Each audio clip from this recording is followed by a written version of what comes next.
Sudah saatnya tim nasional Indonesia menatap ke depan.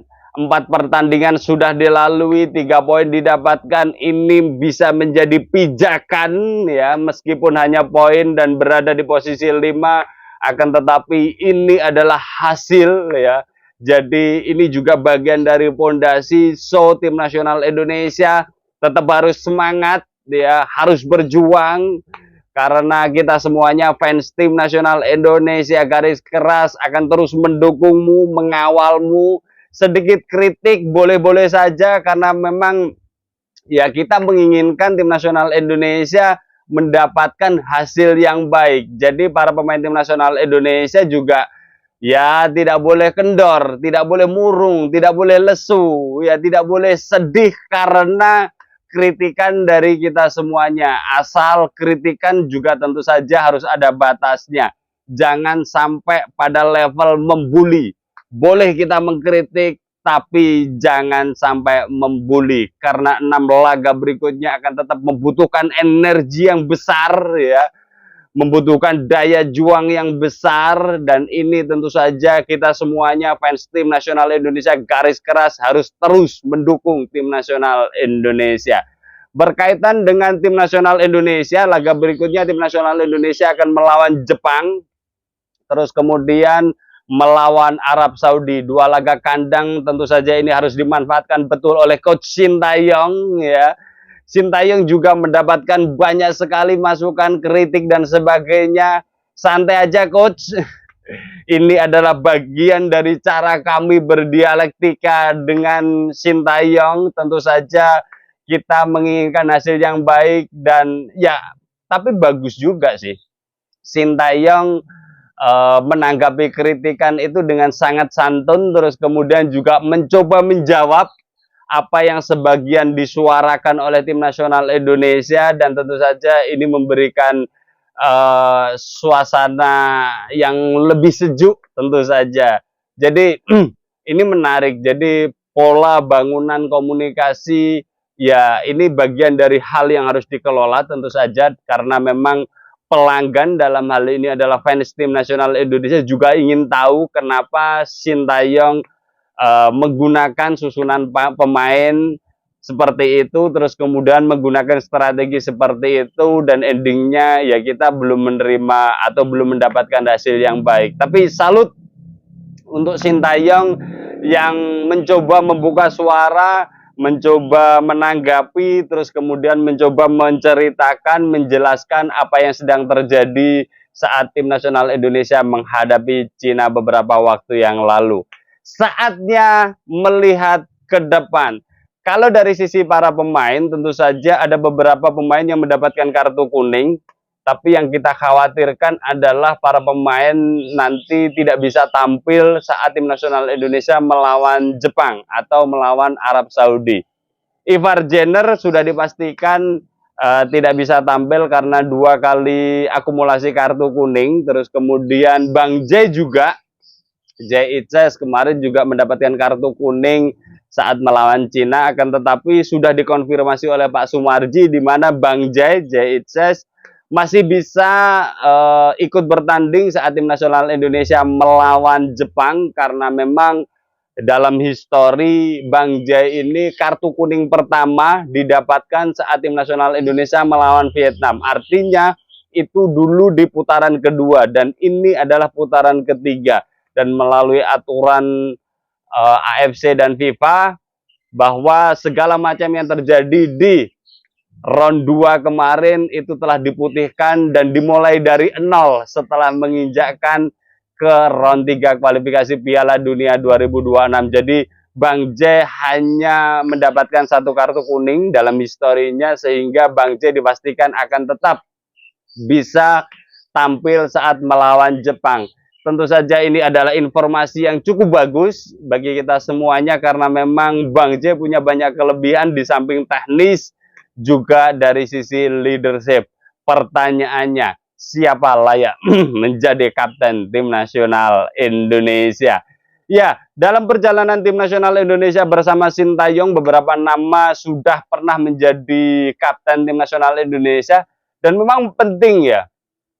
kapten tim nasional Indonesia atau kapten di dalam kesebelasan itu sangat penting, karena bisa jadi kapten ini akan menjadi kepanjangan lidah dari pelatih, kepanjangan instruksi dari pelatih, terus kemudian di dalam lapangan suasananya sangat dinamis, dan tentu saja ini membutuhkan kontrol, pengendalian, dan harus ada leader yang mengingatkan, ya, jika memang seseorang pemain itu melampaui batas dari sisi emosional, dari sisi permainan, dari sisi apapun itu yang akan mengganggu konsentrasi, fokus para pemain, dan merusak formasi dan ritme permainan tim nasional Indonesia. Saya pikir perlu sekali kita berdiskusi berkaitan dengan siapa kapten tim nasional Indonesia. Ya, sekali lagi Rizky Ridho pernah, Sandy Walsh pernah, terus kemudian ada lagi Bang J juga pernah, ya. Terus Jordi Amat juga pernah, Asnawi Mangku Alam pernah. Di antara beberapa pemain yang sudah ada, dan ketika ditanya hari ini siapa yang layak menjadi kapten tim nasional Indonesia, support timnas akan memilih Jai Itses. Kenapa? Ini menarik. Seorang Jai Itses itu ya secara teknikal, secara permainan, pemain yang satu ini sangat dingin. Pemain yang satu ini sangat tenang, kualitasnya juga sangat bagus, ya. Jadi secara teknikal dia sudah bisa mengendalikan diri untuk bisa tampil optimal. Secara personal, pemain ini juga punya bakat menjadi leader yang baik, menjadi contoh yang baik. Beberapa hal sudah ditunjukkan Bang Jai saat bermain untuk tim nasional Indonesia. Kita masih ingat bagaimana pemain Filipina cedera di tengah lapangan, terus kemudian Bang Jai mengkoordinasi, mengkomunikasikan ke beberapa pemain baik tim nasional Indonesia maupun tim nasional Filipina untuk bisa menutupi, membuat barikade, garis lingkaran, menutupi tim medis, ya, menyembuhkan atau mengobati, mentreatment pemain Filipina. Dan ini saya pikir sebuah toladan, cara yang baik yang sudah dilakukan Bang J. Di luar itu seringkali ya Bang J tidak ingin menjadi tinggi, ya, meskipun perannya, kontribusinya sangat besar untuk tim nasional Indonesia. Kita masih ingat beberapa kejadian ketika ada pemain down, ya, dia orang yang pertama kali mengulurkan tangan untuk membuat para pemain timnas yang lain berdiri. Kita masih ingat bagaimana Rizky Ridho ketika menciptakan gol dan kemudian ada dorongan badan sebagai rasa sayang Bang Jai kepada Rizky Ridho untuk bisa melambaikan tangan, ya, menyapa fans tim nasional Indonesia, supporter yang ada di GBK. Saya pikir hal-hal kecil ini yang kemudian ya menjadikan penilaian tersendiri. Jai Itses menjadi orang yang tepat untuk menjadi kapten tim nasional Indonesia. Saya pikir susah ditandingi apa yang sudah dimiliki baik teknikal maupun personal dari seorang Jai Itses, dan saya pikir juga sudah saatnya Sintayong, ya, maaf coach, kami kritik, sudah saatnya Sintayong menerapkan sistem meritokrasi.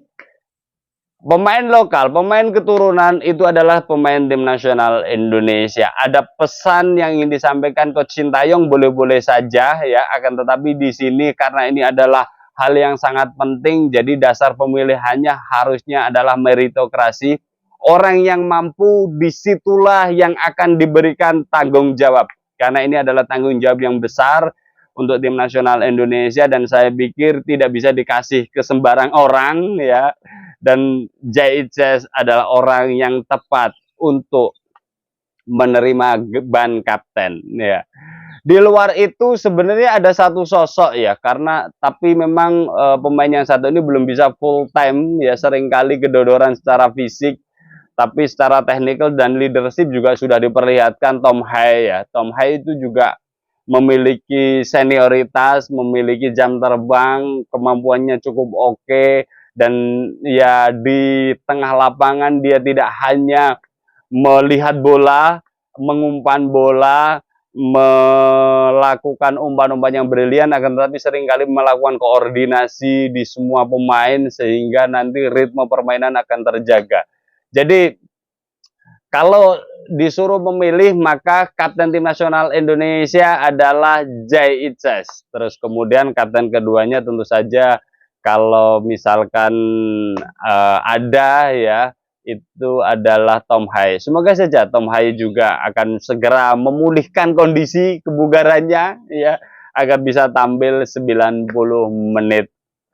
Dan ini menarik ya, dan ya banyak kritikan juga kenapa Sintayong menaruh ban kapten di beberapa pemain yang berbeda ya.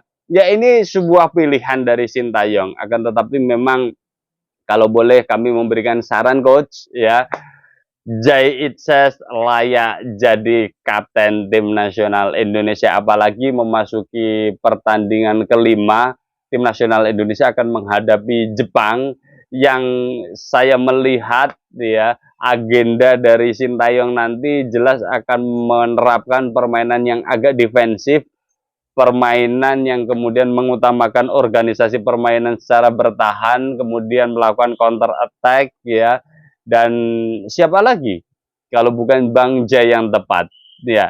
Teman-teman bisa tuliskan di kolom komentar, tentu saja barangkali berbeda dengan opini, saran, masukan dari kami untuk Sintayong ya berkaitan dengan kapten tim nasional Indonesia.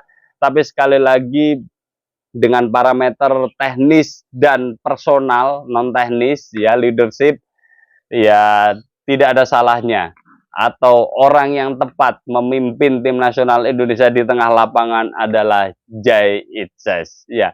Semoga saja tim nasional Indonesia segera berbenah. Oke, untuk Pak Erick Thohir.